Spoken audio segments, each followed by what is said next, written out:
I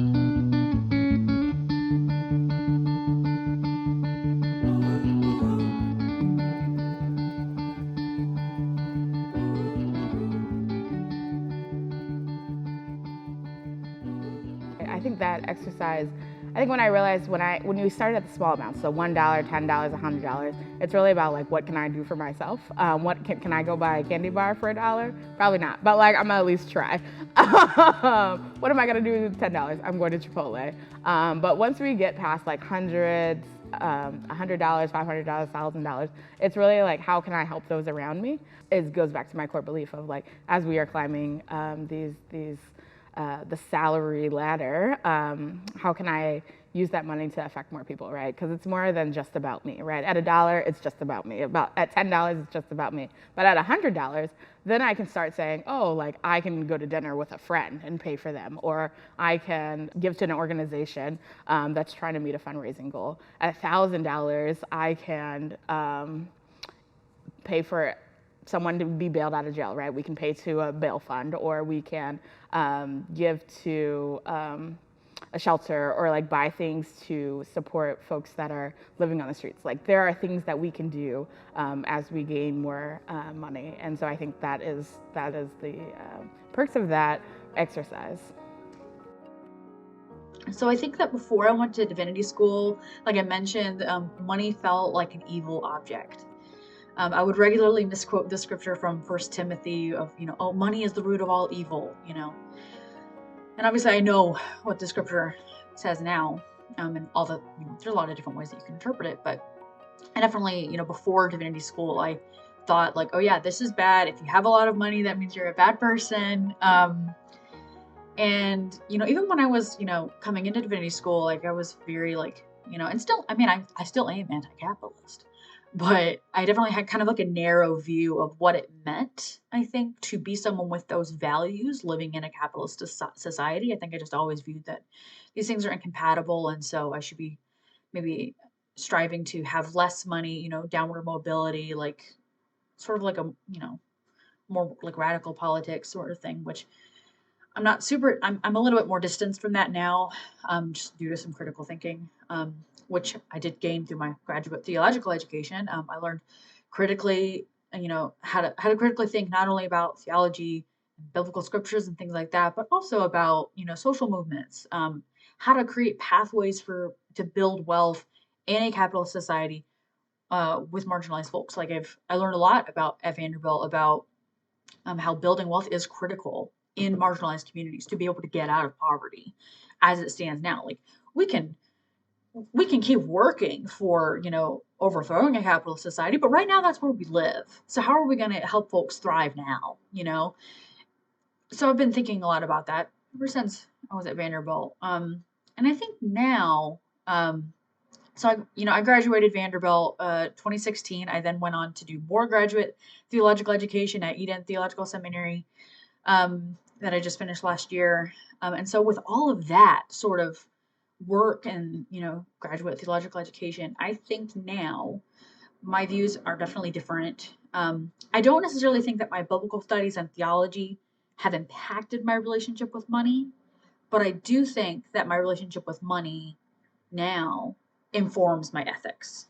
So my relationship with money now, I basically view money as a morally neutral tool that we can use well or we can misuse it, right? Um, it is paper at the end of the day. It is inanimate objects, right? We just put value on it, right? And so what we do with that, we have a lot of power with how we choose to do that, right?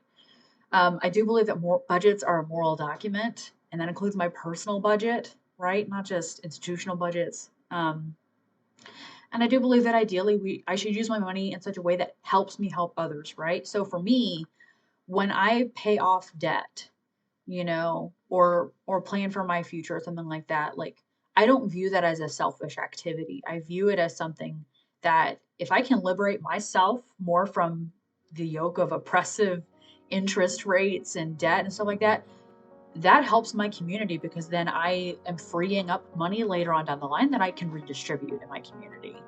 And I think those ethics I definitely learned from my graduate education.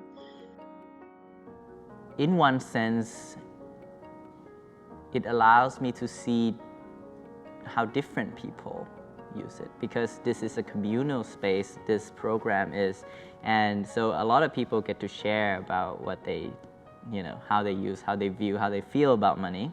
And I remember that there was one person who was proud of his investment with Tesla. And I was like, whoa, can divinity people do that? I was like suspicious at first, but I was like, what am I limiting about how, what people, what investment is or what those things are in terms of it connection to being divinity students and faith, right? And so there's this opening of what other people do, and at the same time, those friendships that I built in that program actually blossomed because I was able to, it's a vulnerable place to share about money. And when I learned about different people and their ideas, I became close to them. And one of the friends that was in there together was one of my best friends now, right? And so there's this, it's not just like understanding about money, but I build relationships that now going forward, we kind of still talk about economics and money and all that. And now I know that person, right? And so, yeah, so that's that aspect. But in terms of personally, it's just becoming, it's in the name. It's really becoming more mindful of how I use it. I talked in the first question about, I had a lot of ideas. I just wasn't aware of them, right? What I gained out of this is that I became aware of that unawareness, first of all, and then become aware of the ideas behind my use of money, and then connect that to the systemic. That's like the holistic picture that I came out of this. So for me, one of the most impactful experiences that I had at the retreat was actually sitting down and thinking about things like my money story, or journaling about sort of why it was that I was getting involved in theological training and what the economic implications of that would be on the other side. And really doing the hard work of wrestling to understand at what cost do I want to do this education, at what cost do I want to do this work, and how do I ensure that the cost is sort of justified or equals that which the benefit is going to be on the other side. I'll be honest, I didn't have a lot of conversations outside of my household about money prior to going to the retreat. I don't have a lot of conversations outside of my household today around finances. I hadn't spent a lot of time writing about or journaling or really reflecting on my economic status outside of managing my bills and counting the dollars and understanding where my investments were and how they were performing. But really being able to sit back and to think about, why do I have this financial resource? What is it that I'm trying to accomplish in my life? Sitting down and thinking about, how does that fit into this work at Vanderbilt Divinity School and the work that I desire to do after that? Really wrestling with, do I go back to corporate America after graduating, or do I go into the nonprofit world, or do I go into the ministry work? All of those things were extremely helpful and impactful for me through the course and duration of the Money Mindfulness retreat.